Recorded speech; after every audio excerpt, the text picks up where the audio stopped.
अस्सलाम वालेकुम। वालिदैन के लिए एक बहुत ही इम्पोर्टेंट मैसेज है जो एंटीबायोटिक के हवाले से।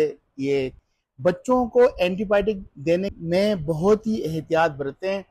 अगर एंटीबायोटिक की ज़रूरत ना हो तो वो एंटीबायोटिक हमारे जिस्म में बहुत सारे नुकसानात पहुंचाते हैं। अगर एंटीबायोटिक की भी ज़रूरत हो तब भी उसके कुछ साइड इफ़ेक्ट होते हैं जो हमें बॉडी पे असरअंदाज रहते हैं।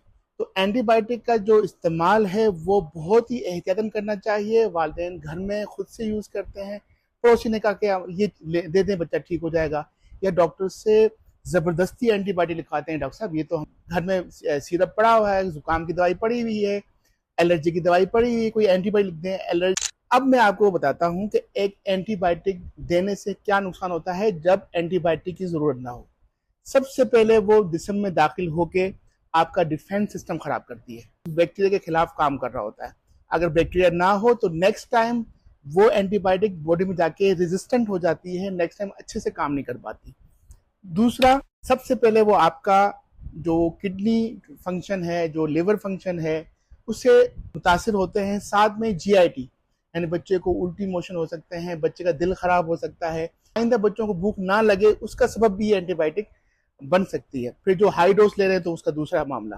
अब ये जब एंटीबायोटिक गट में जाती है, ये एंटीबायोटिक एक्चुअली बैक्टीरिया के खिलाफ होता है, और आपको पता है कि हमारे गट में भी कुछ प्रोबायोटिक्स होते हैं, कुछ बैक्टीरिया होते हैं जो हमारे फ्रेंड होते हैं।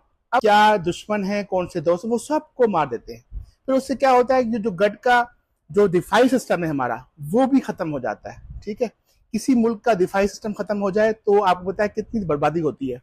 तो एक एंटीबायोटिक गट में जाके उसका डिफेंस सिस्टम खराब कर देती है। एक तरीके की वो भी मैं आपसे डिस्कस कर लेता हूँ कि जो बच्चे 2 साल से कम होते हैं, उसमें अगर आप मुसलसल ऐसे एंटीबायोटिक इस्तेमाल करेंगे तो उनका फ्यूचर में जो मुदाफ़ती निज़ाम है वो भी डिस्टर्ब हो जाएगा। ये तहकीक में बता रहा हूँ आपको। तो टेक केयर।